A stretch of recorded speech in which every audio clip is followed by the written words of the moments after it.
From breakdown to the boardroom, that is how Nigel Cannings, CTO of Intelligent Voice, sums up his journey.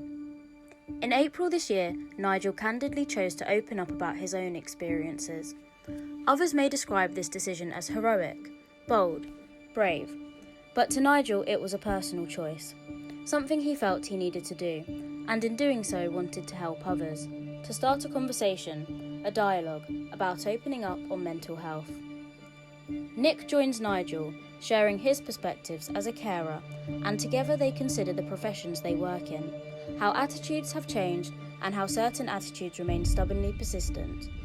We hope you enjoy this episode of the Skadi podcast.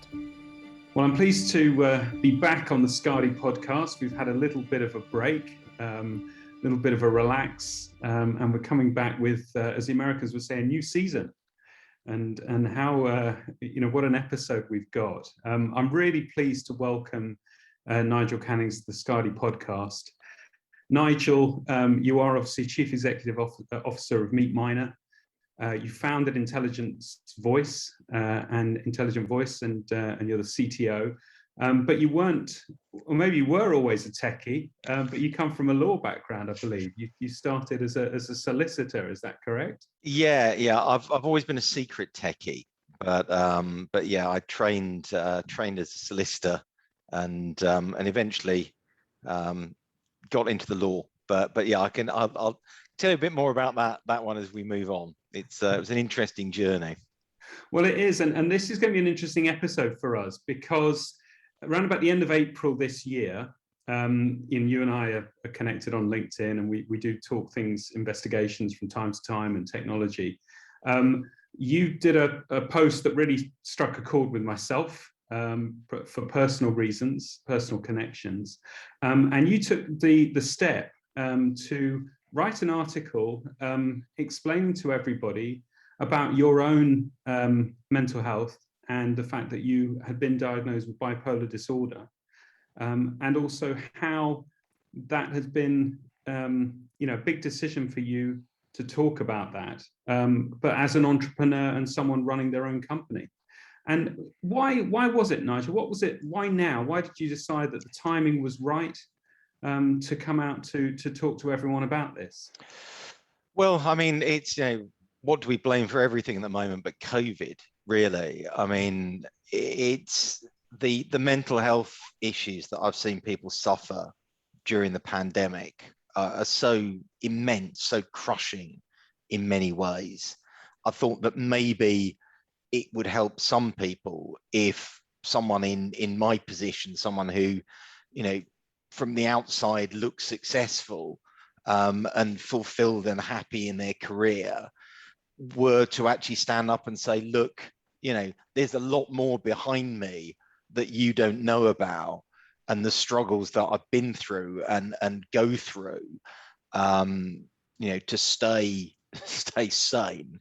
And so I thought, if not now, then when, really? And in a sense, it was possibly, some people might say it was a risky move. I mean, while we see that mental health stigma is definitely fading, to kind of go front and center and say, guess what? I'm clinically mad, without wishing to trivialize it, but, was a difficult thing. But I thought, if I don't do it now, if I can't share my experiences, what is the point of what I've been through? Well, I think it is amazing. And I've talked about striking a chord. So I'm going to tell you my story quickly, very briefly, but this is, your podcast too. And so absolutely the pandemic. So I'm thinking back now to April 2020. So a year ago, and Skadi, we had a big book of work. I myself was absolutely involved, getting stuck in, rolling my sleeves up in one of the largest investigations we've had to do to date. And in and amongst that, my younger brother, who has bipolar disorder, had an attack of mania, and went manic. And I don't, people listening to the podcast, I think there's a lot of cheap talk about mental health, but actually, until you've experienced a manic episode, i.e., either firsthand or as the carer for someone, it really is something quite extreme and quite difficult. And that was brought about absolutely, by the stresses and strains of the pandemic. So I sort of, I know very well what you have experienced, but from the point of view of a carer, and absolutely in the pandemic, that was the catalyst for him really starting to struggle with stuff. I think on top of, and this is sort of another sort of interesting angle of the pandemic, is the kind of the uncertainty and the suspicion about the government putting in lots of restrictions on people and so on and so forth. All of these things play, and they put people into a very difficult and stressful situation, I would think.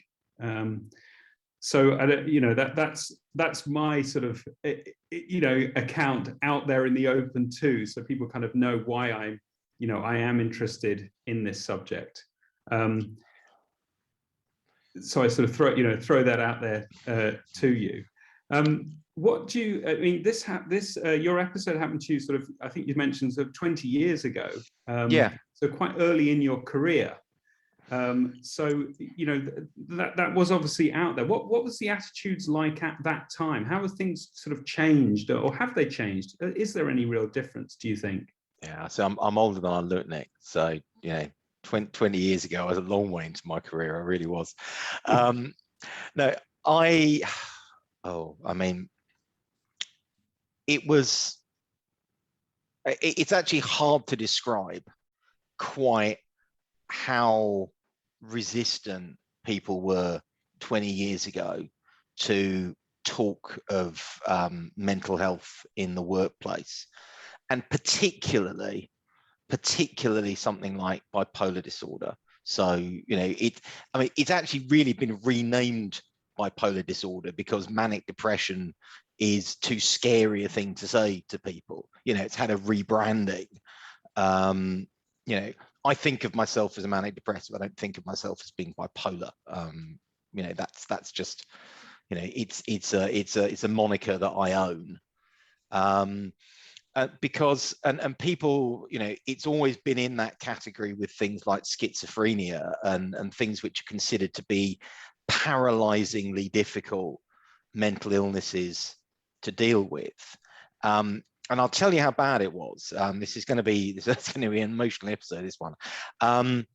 So I diagnosed myself. So I knew what was going on. I was going through. So just for the benefit of any future employers, I am completely stable now, and I actually want to make sure we talk during the course of the podcast about how I recovered and what has happened to me since, because being bipolar, being a manic depressive is probably in a sense in the same way someone says I'm an alcoholic. It doesn't mean that I'm blind drunk on the floor all the time. It means I have a disease which is incredibly well controlled. So yes, I am bipolar, but am I a symptomatic person? No. But actually that discrimination I want to make sure we talk about as well, because there is still an enormous amount of institutional discrimination. I can't serve on a jury, because really? Strictly speaking, if you suffer from what is classed as a serious mental illness, you can't serve on a jury. There's no box that allows you to say, but actually I've not had an episode in 20 years. So I have to get my driving license renewed on a regular basis because it's what's called a notifiable illness. But there are good reasons for that. And there's much to talk about, Nick, and I don't want to digress from from your original question, which was really I about. know we're in a conversation, Nigel, and I really want this to go where it goes. I'm finding this already really interesting for me, you know, and particularly some of the strands and the threads. So, I mean, I think one thing that I will say as well is that I think in doing this podcast, what I hope is that if there are people listening to this that are struggling and are, you know, if they can gain the confidence to get help, and perhaps we can talk about that, about how you know decided, because you as you say, you self-diagnosed, you realized you had this problem, but then probably the next step was actually giving into, and I'm using the phrase giving in, to get help, because as you said, there was a part of you that was worried about losing this, right? Yeah, absolutely. No, I mean, when the thing that I was going to say before I went off on my last slight digression there was that to give you an idea of the prejudice against it at the time, I said I self-diagnosed. I was, you know, back in the days of dial-up internet. I was 3 o'clock one morning in the middle of what was then a hypomanic state, so I wasn't sleeping. I was kind of reflected back on my behavior over the kind of previous weeks and months, where I'd been kind of going up and then down, up and then down, kind of every couple of weeks. I was reflecting on it, and I thought there's just something very strange going on here. So I went to my PC. I did some research, and it basically said, yeah, you know, you're bipolar, you're manic depressive. So I made an immediate appointment with my doctor. I went to see my doctor. I said, hello, doctor. I said, here are my symptoms. I said, I am absolutely convinced that I'm a manic depressive. And what he said to me is, oh, you don't want to go around saying that sort of thing. He said, wow, no, it's very serious. No, you don't want to be saying that. He said, I'll tell you what, have some antidepressants and piss off, basically. So that was it. That was the extent of things. You know, it was more than just, you know, my own doctor refused to engage with it. And actually that refusal to engage almost killed me. So one of the for people who've not experienced a manic episode first or second hand, it's a slightly difficult thing to describe, but there's quite a lot of us out there, of us bipolar people, and you often see, particularly entrepreneurs. It's actually one of the reasons why I started talking about it. It's because there is a very high suicide rate amongst entrepreneurs as a percentage of the population, and partly that is caused by the fact there's also a significantly higher number of people who are bipolar who are entrepreneurs, because actually the type of personality that kind of is in a sense not generated by, but kind of reflected in the bipolar personality is that type of kind of slightly go-getting, you know, really thoughtful type of personality. So, you know, lots of, you know, we all know about people like Winston Churchill and so on, who are kind of famous manic depressives, but you know, often people who, you know, some of the most brilliant people to have ever lived were bipolar, because they had these incredibly elevated states. Which is, and Stephen Fry, again, someone who is bipolar, has spoken about it a lot, and has said that basically for him, you know, that kind of that high is something that he doesn't, you know, certainly didn't want to get rid of. So it, you know, for most people who live with bipolar, and if they're not medicated, what you generally find is you have periods when you have elevated thoughts. You're often speaking very quickly, and you kind of, you know, your brain's fizzing and you've got these incredible ideas for things. And then there are other days when you just can't get out of bed. And they tends to be cyclical, varies person by person. But that state of elevation is called hypomania. So it's, you know, and And for some people, that's incredibly productive. Those, people write music, they write books, they, or talk nonsense, which has always been my thing, or, they invent computer programs, whatever it might be, but they kind of use that. A So manic state. a friend that's very, very dear to me, she was managing to operate, I would say, 6 or 7 schemes or projects, be them jobs, things that she was going to do, organize, all at once in this sort of hyper state, because she was just able to do so much and had such boundless energy for doing all these things. So I know what you're describing here, that energy. Yeah, but the thing is, a manic state is something very different. So a manic state is often characterized by delusions, often by hallucinations, can be extreme paranoia. My doctor told me a story of one person who was committed, who was standing in the middle of the road, believing they were calling lightning down from the heavens just by putting their hands up in the air and calling it down, and they believed that.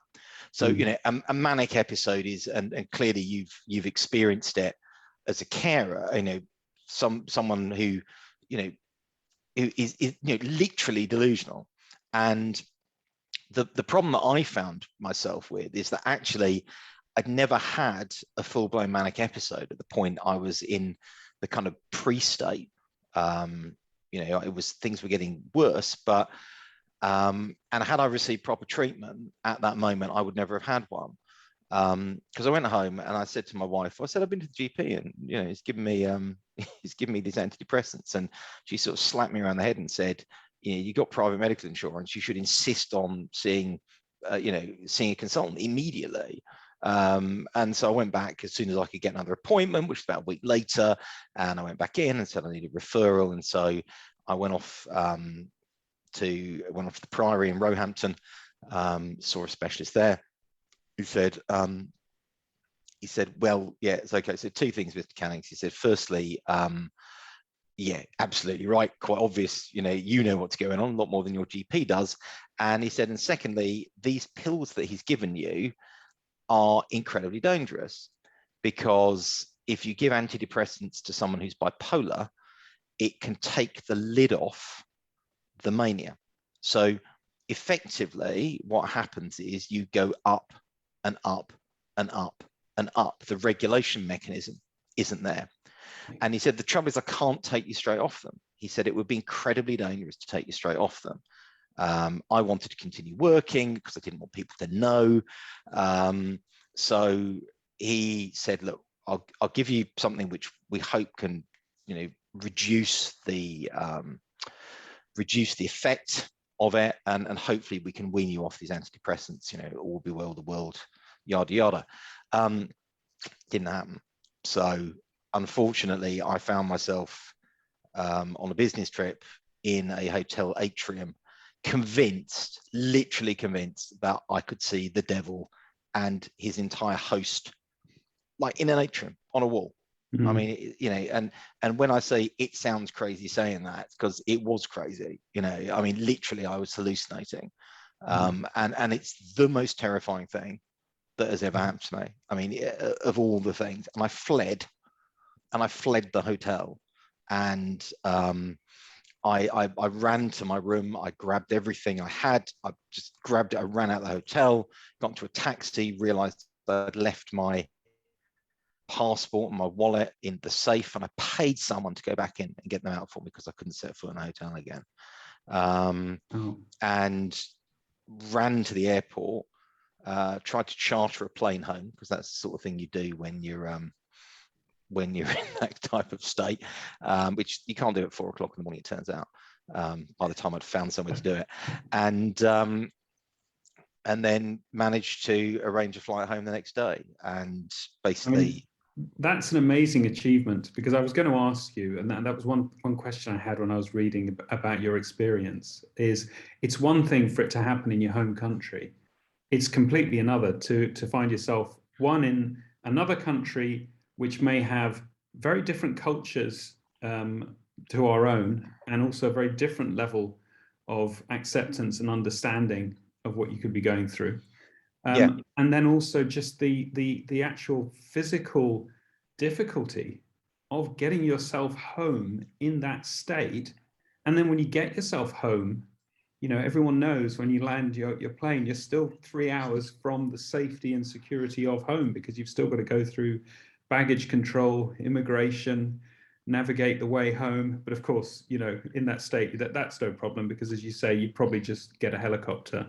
Exactly. Yeah. So much easier. Money becomes secondary in these times, which is a symptom as well, right?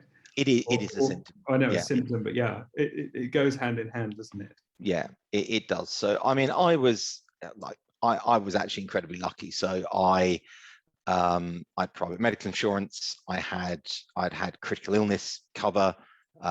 So if I'd lost my job at that point, I could have continued getting an income.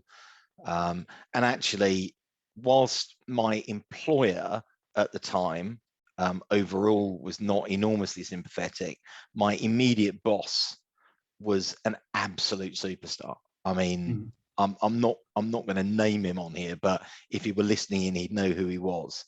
And he was just amazing, because he basically protected me from the organization, and which allowed me to and I took 6 months off work at that point,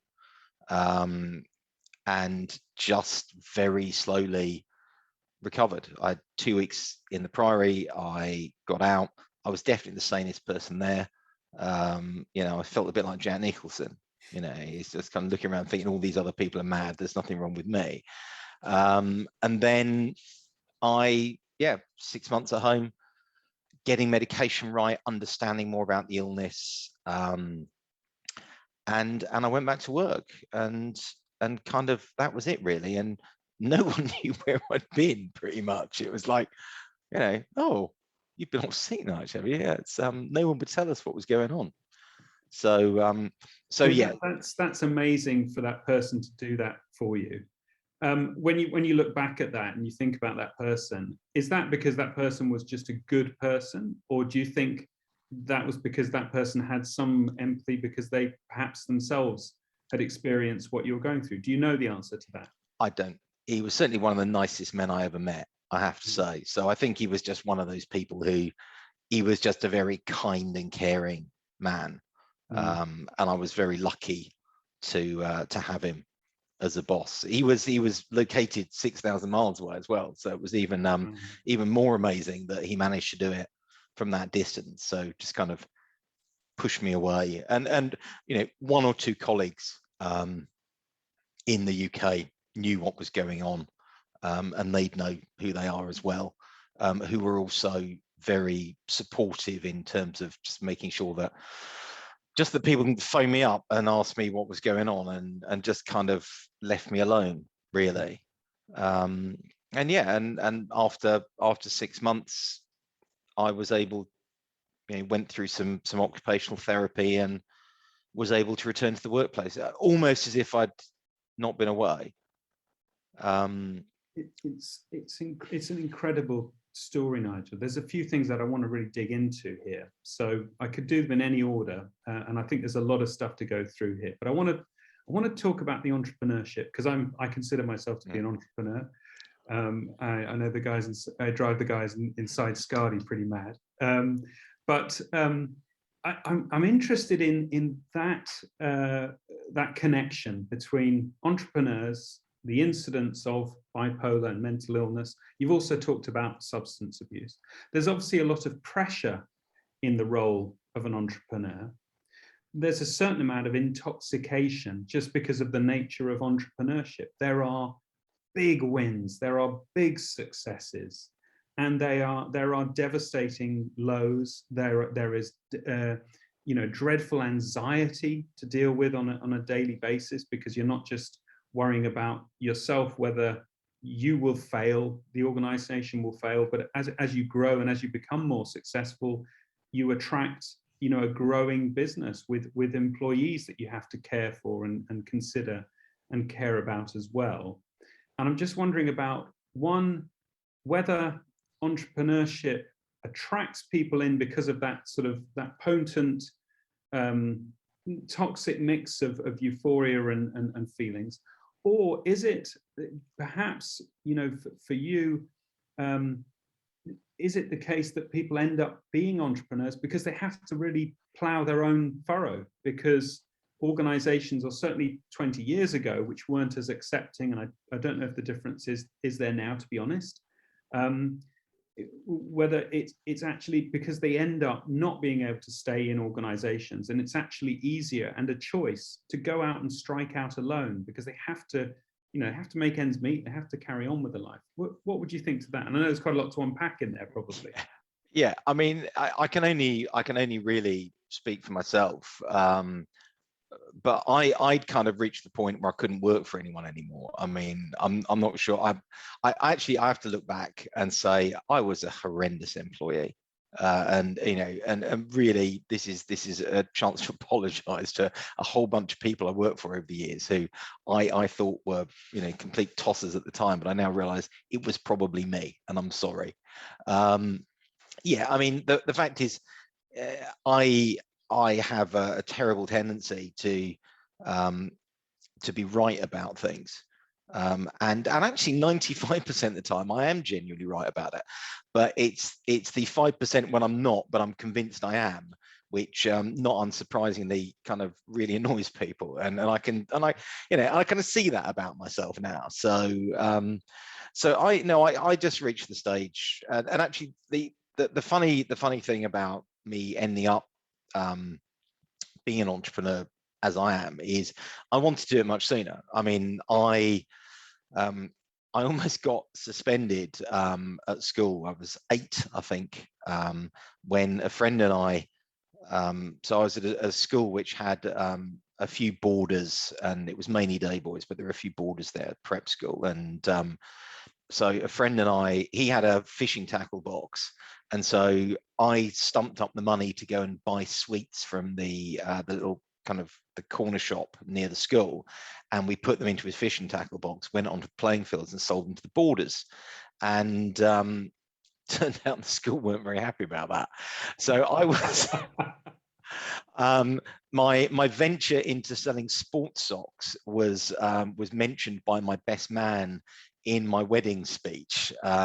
I went through a phase of selling sports socks and portable greenhouses. And when I was at high school in America, I basically ripped off the school jumpers, because the school shop had run out of the jumpers. You know, all schools have got, you know, all the names emblazoned across them. Well, I saw a gap in the market. My roommate's mum had just started a printing business. So like, great, let's go and print a load. Made a fortune in relative terms for someone who was at that point just turned 18. So I'd always been really interested in it. And my dad, had always, he was a salesman at the beginning of his career, but he started his own company in the late 60s, and stayed doing that. And in fact, he was the first person to sell a personal computer in Europe. So we, small aside, we went on holiday to America in 1977 to the West Coast. Quite unusual then for Brits to find their way out there.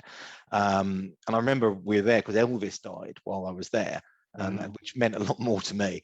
But actually, he was going around all these little garages buying bits of kit, and came back to the UK in 1978, opened this thing called the Bike Shop, and was selling personal computers, the first Commodore PET, long before Sinclair and his ZX 80s and 81s. My dad was selling these things. So I could have grown up around entrepreneurship, around, we didn't call it entrepreneurship, it was businessman back in those days. Anyway, so I spent a year in the States, and I think, again, this is kind of, I should have noticed early on that I was fairly single-minded and determined about things, because I was like, no, I'm going to go and spend a year at school in America. Why not?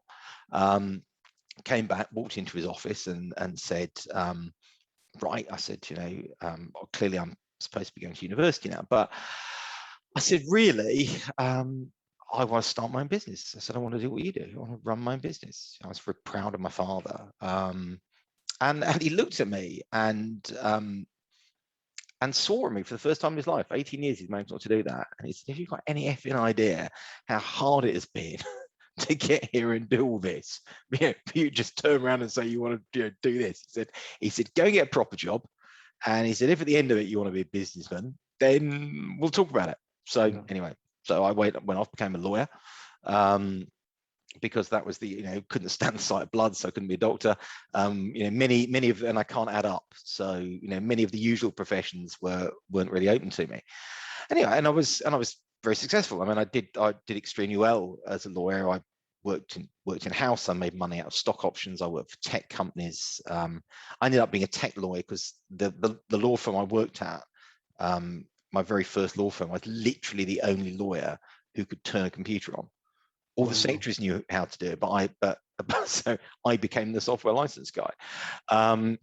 But anyway, so yeah, I came out, I made some money out of stock options, and I left, and I walked back into his office. I was 35 at this time, so I was 18 when I first walked in there, and I said, right, I'm ready.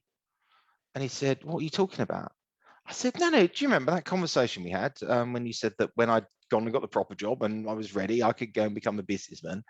And he's no idea what you're talking about. And basically all it was, of course, I got and bothered him in his office on a bad day. He told me, he just effectively told me to sod off. And I'd lived by this mantra, I'd lived by this. And so I had a few quid in my pocket and started my own business, basically in the depth of a recession, kind of 2007, 2008. Terrible time to start a business, but I just had to do it. I absolutely couldn't. It was a series of steps which just sort of happened. And so, yes, I think a lot of it is from an individual perspective. It wasn't for me put another way, if I knew then what I know now, that's the big question, isn't it? Did I realize how hard it was going to be? No, I didn't have a clue. I absolutely had those things that you described earlier about the anxiety and the lows that go with it. Your job as a business leader, and again, this is one of the reasons why I wrote the article earlier in the year, is because your job as a business leader is to present this kind of complete air of unflappability, of infallibility. Your job is to be the duck across the pond. That's all anyone sees, without the little legs flapping around underneath, making everything happen. And the larger the business becomes, the more you feel that strain and that burden that goes with it. So I don't think I would have changed my mind about it. But in a sense, I kind of wish I'd been a bit better prepared for it. Yeah. I really do. I wish I'd have known that. Yeah, I suppose because I'd seen my dad do what he did, and he sort of made it look easy, in a sense. He kind of, and I think that's one of, and this is the kind of the cult of entrepreneurship, the myth of entrepreneurship. We see certain people who have been unbelievably successful, and we worship them. And I don't think we should. I really don't. I think that, there is not an honest discussion about, what happens to most entrepreneurs. Actually, many people who start businesses are unsuccessful. Or, they don't become multi-billionaires. How many of us are multi-billionaires? They have sleepless nights worrying about how they're going to pay their VAT this quarter. No one talks about that. Yeah. Those are the conversations which, if we're going to teach people, if we're going to give them the skills that they need to get through it, not just from a business perspective, but from a mental health perspective as well, there is a whole toolkit that we should be giving to people before they start. To me, it's almost morally wrong to take a young person and say, either here is a small amount of money, go off and run a business, or here's a large amount of money, and go off and run a business, or here's a few tax incentives, go off and run a business. But we look at business support from a financial perspective, and clearly you run a business, financial support is great. Cash is king, all the usual type of stuff. But actually it's that the very types of people who are more willing to step out of their comfort zone and start their own business are exactly the type of people who are most likely to suffer from what comes with doing it. And that to me is the bit I think that we're not very good at. Yeah, that's a really interesting take, a really interesting one. I want to unpack something else, which is really to take you and I back, because we both were from professions, and they're very important to us still. So obviously your legal background and my banking and finance background. I was a trader dealing with immense pressure over the years. I've traded through a number of crises, and something struck me about the fact that you said, this very special boss and the people around you in the UK that knew what you were going through, effectively kept people away from you and didn't ring you up. And we both were in industries at a time, and I'm not sure whether this is the case now, but it certainly was at the time when I was working in finance, and particularly when I was in Asia. We were at the beck and call of anybody, and we were responsive to anybody. I mean, I was a trader, I had to make prices. I'd get rung up 3 a.m. because someone wanted a price in a convertible bond that I made a market in. And I would make that price, half asleep in bed, but I just knew where all the prices were. Yeah. Not to say I always got it right, but, but generally, that was what this would happen, this would occur. And do you think that that kind of bargain, I would say, that we struck, because those industries compensate individuals very highly in terms of financial terms, financial rewards, but perhaps there's a bit of a price to pay, and do you think that's got any better? What's your views on that, Nigel? What do you see? I think it's a bit opaque still, actually, in terms of what's really going on the inside. Because you're absolutely right. The what you might characterize as a macho culture of hard work, stay late. I can remember doing, you would do M&A stuff, and you'd barely leave the office for a week, and someone would be sent out to buy you a shirt. It's because you had to have a shirt, and that sort of stuff. Or I can remember having been at work for 36 hours straight at one point, coming out and meeting the Spice Girls. I did actually meet the Spice Girls, but I thought I was hallucinating at first, because it actually turns out that the Sun they were filming Spice World at the time, and the Sun had given them all matching Mercedes SLKs.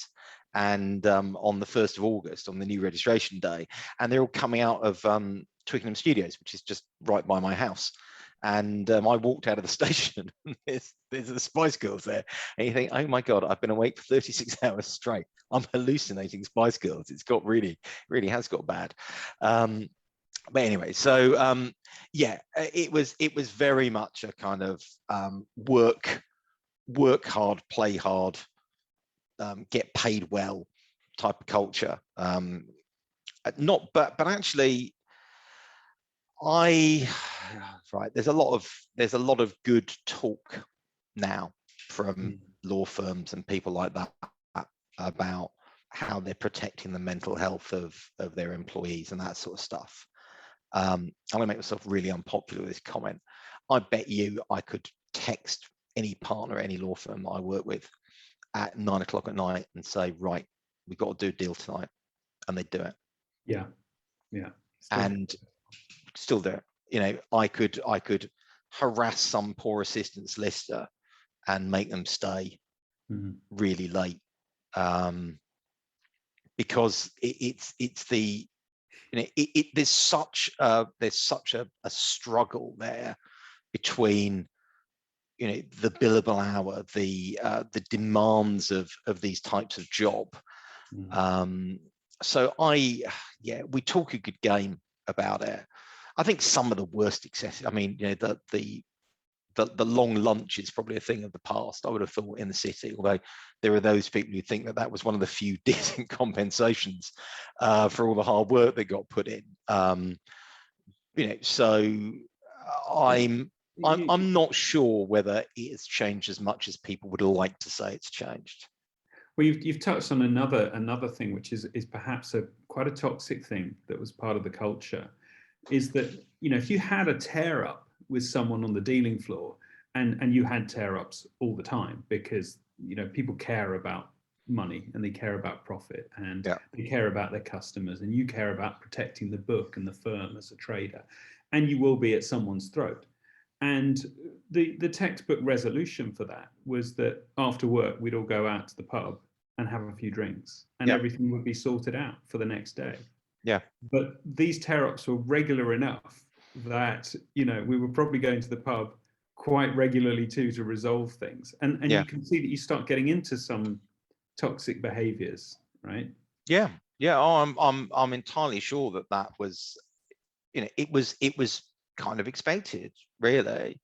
And I think that, one of the good things, I mean, that has happened in certainly my children's generation, is that their attitude towards drinking and things like that has changed. I'm not saying that they don't drink, and I'm not saying they don't do drugs. I'm sure there are plenty of people I used to work with who kept themselves going all night with a bump or two of Coke, or got over the hangover with it. It kind of inevitably, really.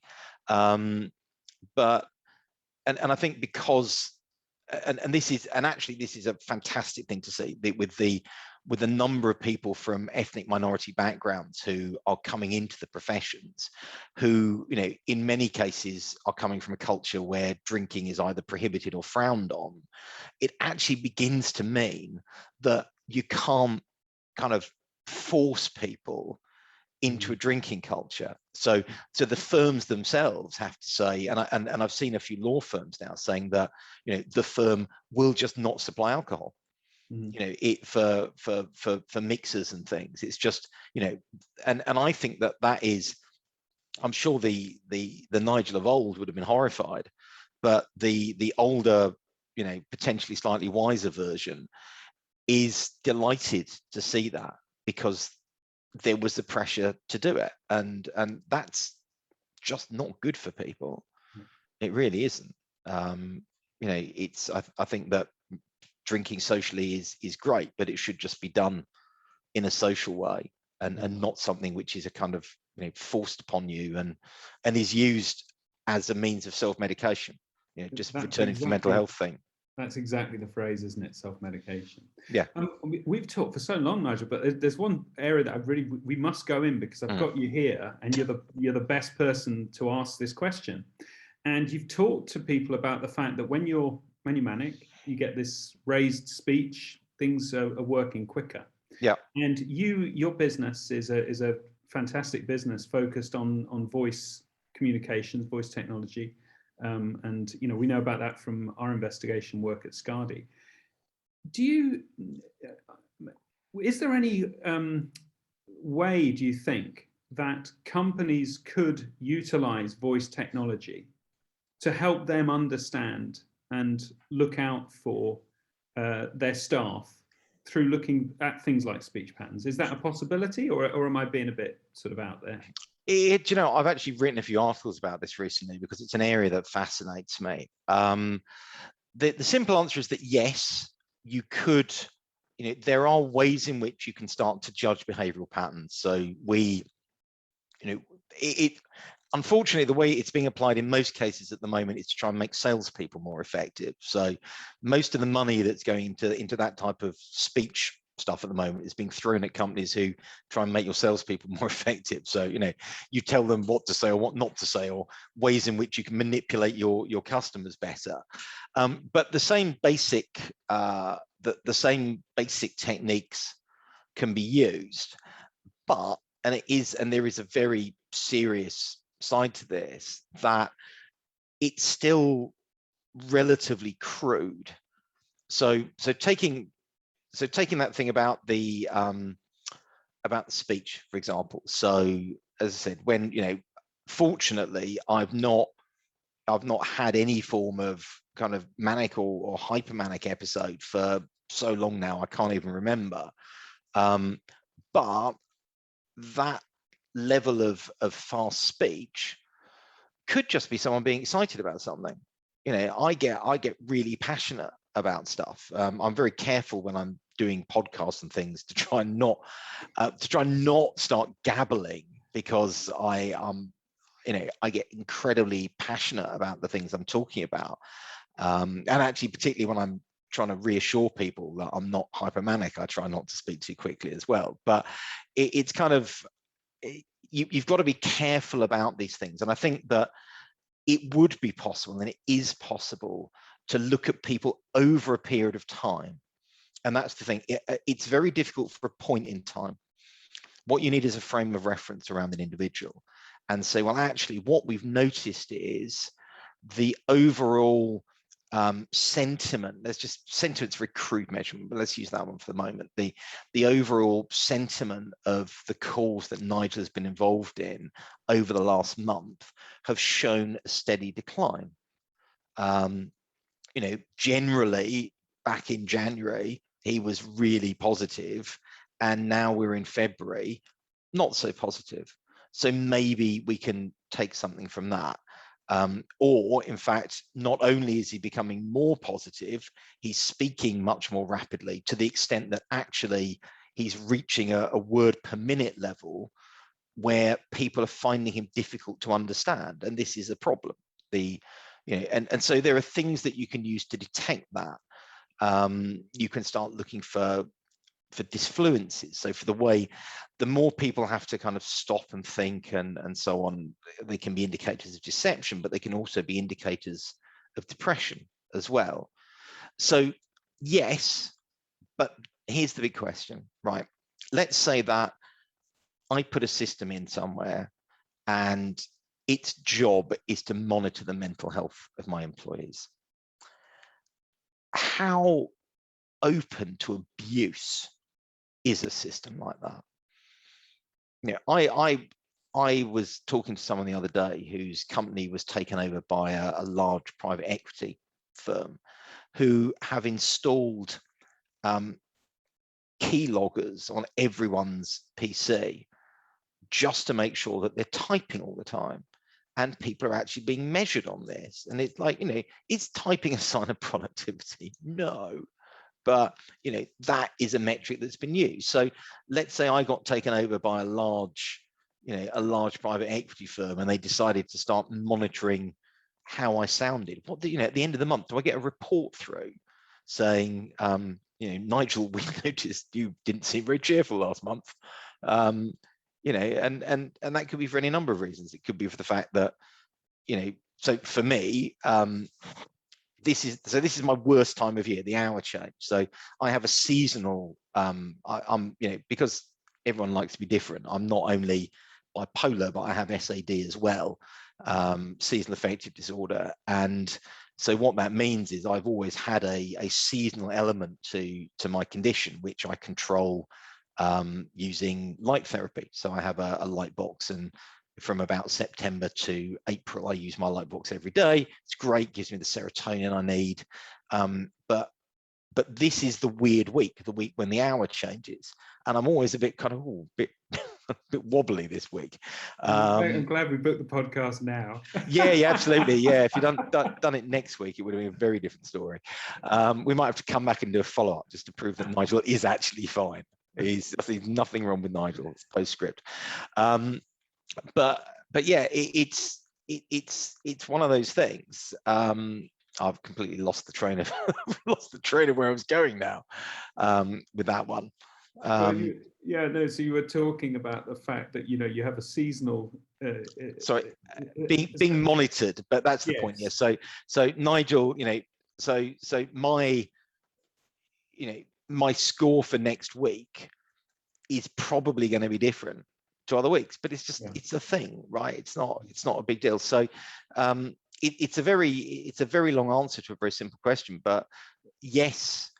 So I think it's actually better as a diagnostic tool. I think that, see, where I see this being better placed is to help in diagnosis. So rather than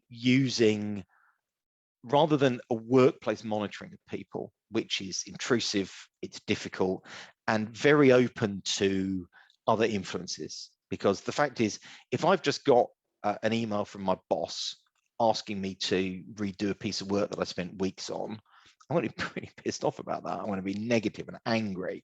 It's not an indicator of the fact that necessarily that I'm under stress. You know, what I would say what's actually more of an indicator that I'm going to be under stress is the fact that you know, I was online at 3 o'clock in the morning doing emails. You know, you don't need speech patterns for that. I mean, anyone, you know, any single employee who sends an email at 3 o'clock in the morning should be taken to one side and heavily medicated for several months and just said, stop, you know, stop, whatever you do. You know, there are ways in which, you know, sensible employers ought to be able to deal with that sort of stuff. But as a diagnostic tool, so if, for example, so if you were my doctor, Nick, I think you make a great psychiatrist, by the way, so you should definitely think about that. I have a brother, but anyway, the other yeah, brother. So there you go. So there you go. Clearly runs in the family. But you know, if I spoke to you regularly once a week, let's say you're a robot. You see, here's the thing, we're getting to the point with conversational AI now, where actually we can train conversational agents, which are extremely lifelike, not just in terms of the tone, but also their ability to interact and guide and answer questions. And so there's a lot of work being done. People like OpenAI with GPT-3, Facebook, BlenderBot 2, a whole bunch of these new Google T5, all of these things which are capable of taking us to the next level of human computer interaction. So we could, if we wanted to, allow people to have a weekly download, weekly chat with a kind of an online therapist, almost, really, and use that data, which is actually much more structured. It's a time which has been set aside for focus, and see what the difference in reaction is week by week. And I actually think that one of the huge advances that we're going to see in the next 5 years is the ability to manage and diagnose mental health conditions online like that. Because frankly, whilst, you know, I'm sitting here pretending that there is no stigma around mental illness, I know there's a whole bunch of people who, if they bother to tune into this podcast, are going to walk away thinking, oh yeah, well, that Nigel Cannings, you know, he's not going to go, you know, see the devil next time I see him, is he? You know, he's not going to go loopy on me or something. You know, 80% of people who listen to this hopefully think, good on you, Nigel, well done, thanks for standing up. 20% are not going to be happy. And the fact is, we're still afraid of those people. You know, I'm not unafraid about having come on this podcast today to talk to you about my experience. You know, I'm being reasonably, you know, we've great degree of levity to it, but the fact is, you know, I know that there are people out there who view mental health as, you know, well, it's your fault, pull yourself together, what's wrong with you, you know, how dare you give other people, you know, they're going to think I'm going to give people ideas now, you know, that, you know, so they can skive off work by saying they saw the devil. You know, it's an issue. So if 20 years ago I could have had an immediate interaction, 3 o'clock in the morning, they should have known, right, when I was, you know, 3 o'clock in the morning, and I could have talked to something empathetic, which would have helped guide me through some of the issues and questions that I had. I don't mind talking to a robot. I mean, I really don't. You know, I loved my doctor. It was very expensive, but you know, the fact is, I have a very, because it's always a good thing to do, I make sure I have regular meetings with my doctor. You know, it's always good to check in. they check your medication, check everything's fine. But frankly, that's once a year, pretty much. If I could have had that interaction straight away. So, if I weren't doing what I'm doing now, which is trying to stop traders saying bad things in banks on phone calls, what I'd probably do is go out there and try and raise $100 million, because I should do it right this time, to build that very thing, for that kind of that mental health coach. That and we were involved in a European project over the last couple of years, which was dealing with helping the elderly, so using avatars and so on, and conversational agents to help the elderly. But actually, I think that, from my own experience, the ability to talk to, we call it shrink online or something like that. You heard it here first, and that yeah, exactly. So, or shrink wrap. I don't know. There's definitely there's shrink in there somewhere. But there are we're going to see some astonishing advances in conversational technology over the next 5 years, which, used correctly in healthcare, could transform the way we deal with mental health, because there's no investment. We've not talked really about, we were going to touch on how much time, how many hours you've allocated this, Nick, but I've got to have to say, Nigel, we've talked a long time, and I think you've owned up some massive subjects. I'd love to talk to you again, because I think there's more we could explore, if you would be open to that. If we could, then I think we should do a part 2 and start exploring into some of these things. But I found that absolutely fascinating. I really want to thank you. I want to thank you for your candor, your honesty. It's emotional for me. Well, Nick, thank you so much for having me on. It's something, I think it's an important topic. I'd love to come back. I think we should talk about how people can get help.